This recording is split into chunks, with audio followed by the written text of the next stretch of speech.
People often say that a good player cannot be a good coach and vice versa. However, excellent players today tend to seriously consider a coaching career after retirement, leading to more familiar faces appearing on the sidelines. But 3 decades ago, we witnessed a name who had a stellar career both as a player and a coach. He conquered almost all the titles that any player or coach would desire. He is an icon of European and world football. And he is Franz Beckenbauer, whom people call by the nickname Der Kaiser, the Emperor, because he always reigned supreme at the pinnacles of world football. Beckenbauer's career is closely linked to the history of German football in general and FC Bayern Munich in particular, from the 70s to the 90s. The dominant color in that period is undeniably the brilliant golden era of Emperor Beckenbauer, one of the reasons for Germany's powerful and formidable team today in continental and world arenas. The World Cup was where Emperor Beckenbauer asserted his throne and introduced his reign to the whole world, and it was there that he wrote glorious chapters in German football history.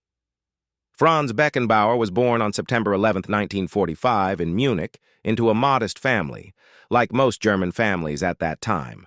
His father, Franz, worked in the postal service and did not encourage his son to play football because economic conditions did not allow it, especially after Germany had just gone through the 2 most devastating world wars in human history.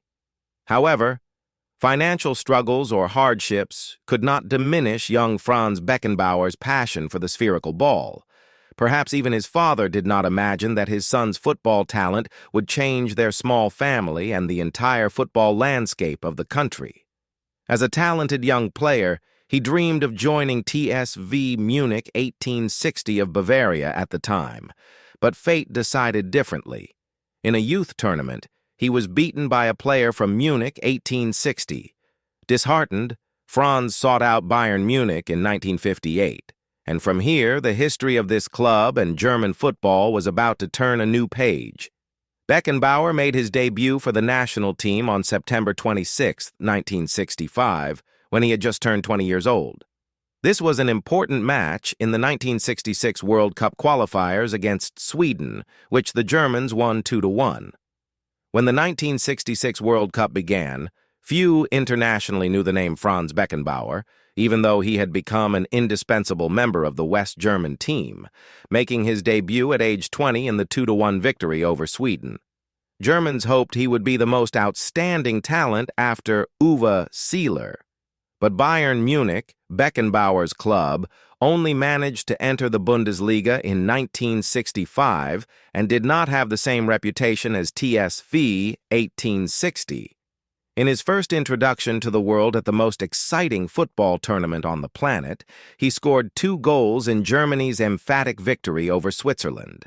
The Germans then drew 0-0 with Argentina and beat Spain 2-1 to reach the quarterfinals. West Germany's opponent in the quarterfinals was Uruguay. Beckenbauer received a brilliant assist and scored the goal to make it 2-0 in the 70th minute in Germany's 4-0 victory. A great career lay ahead for Beckenbauer. Just Fontaine, the 1958 World Cup record holder, immediately named Beckenbauer in the World Cup's Best X. Fontaine said Beckenbauer was very special, rarely seen a player like that in his position.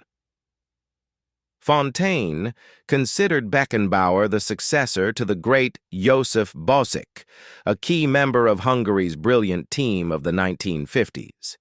Once again, Franz showed his timeless talent in the semi-final against the Soviet Union, even when facing legendary goalkeeper Lev Yashin.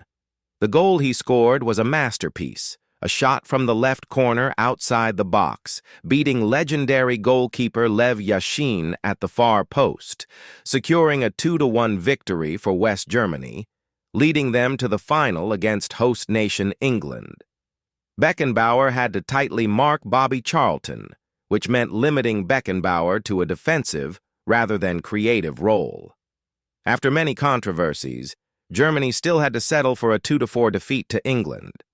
Beckenbauer recounted years later about this defeat. The English national team defeated us in 1966 because Bobby Charlton was a bit better than me. The 2-4 defeat to England after 120 minutes was a very disappointing result for the young Beckenbauer at the time. His second World Cup in 1970 in Mexico was also adorned with epic moments.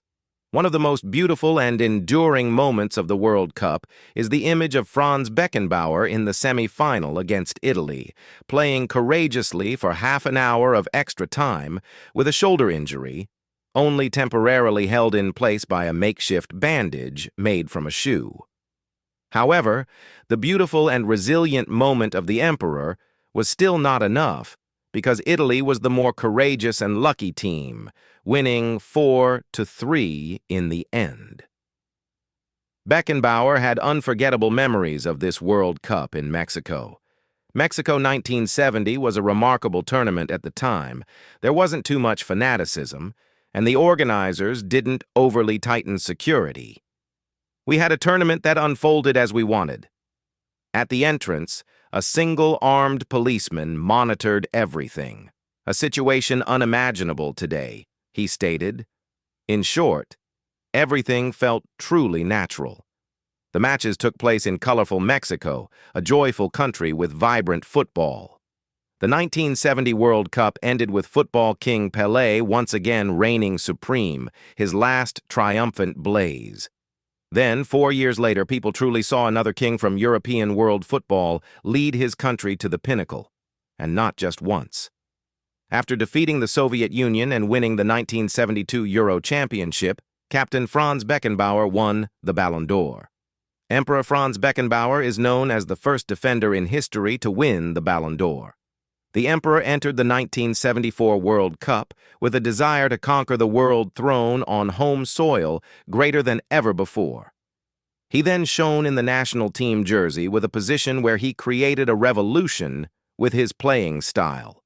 The libero position, covering the defense from behind. From this position, he organized the team's attacking areas and frequently participated in attacks because the nature of the libero position dictates that one must participate in offense rather than being content with a classic defensive role. However, the beginning was not easy for him. Right on home soil, the West German players argued with the coaching staff over bonus issues. Beckenbauer's reputation significantly declined after an extramarital scandal, while Gerd Müller became the new idol of the German public. In his third World Cup, Beckenbauer was even booed by German fans in Hamburg after a 0-1 defeat to East Germany. People speculated that Beckenbauer had been given all the power, harming coach Helmut Schön. However, Beckenbauer then proved why he was called the Emperor. West Germany made no mistakes in the second group stage, winning all 3 matches to qualify for the final. In the final, the Germans faced the Netherlands and their total football, led by Johan Cruyff. The most classic showdown of the century between the two kings, Johann and Franz Beckenbauer, took place, and of course only one would emerge victorious. None other than Franz Beckenbauer. The Dutch machinery seemed to be anticipated. If not for Johan Cruyff's maximum efforts and substitutions, Beckenbauer's free kick immediately troubled the Dutch. But not long after, bomber Gerd Müller instantly defeated Cruyff, raising the score to 2-1 for West Germany just before the first half ended. The Germans only had one excellent game at the end of the tournament, and that was enough. The roar of satisfaction rose. Standing tall, the Germans hugged each other in joy. Franz Beckenbauer ran towards the fans. He brought West German fans their second world championship in history, right on home soil. In his 3 World Cup appearances, he wore the most prestigious medals: a silver medal for runner-up in 1966, a bronze medal for third place in 1970, and the most beautiful glory, the gold medal for the championship in 1974. As captain, he was the first to lift the World Cup trophy, That was the coronation of Der Kaiser, which means emperor in German, a nickname given to him for his elegance, gentleness, and genius with the ball on the field.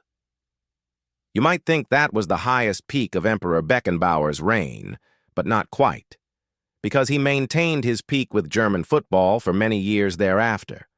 Not only that, he also led the country to the pinnacle a second time, this time not as a player, but in a different capacity, head coach of the German Panzers, tanks, after West Germany's failure at Euro 1984.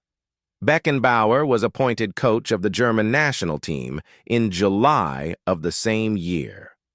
His first major success as national coach was the 1986 World Cup, when he led his team to the final, though the Golden Cup ultimately went to Argentina.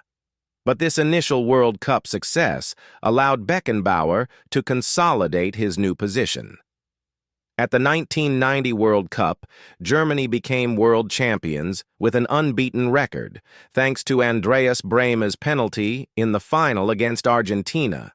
Beckenbauer once again made history for German football. Beckenbauer was the second person, after Brazilian coach Mario Zagallo, to win the World Cup as both a player and then as a coach. Of course, later we have coach Didier Deschamps in 2018. Franz Beckenbauer had a great career. Beckenbauer was not just a historical figure. He was also a philosopher in some respects, with his timeless quote, "The strong is not the one who wins. The winner is the superstar." Football superstars may be many, but there is only one emperor, and Franz Beckenbauer is certainly the most deserving of that title.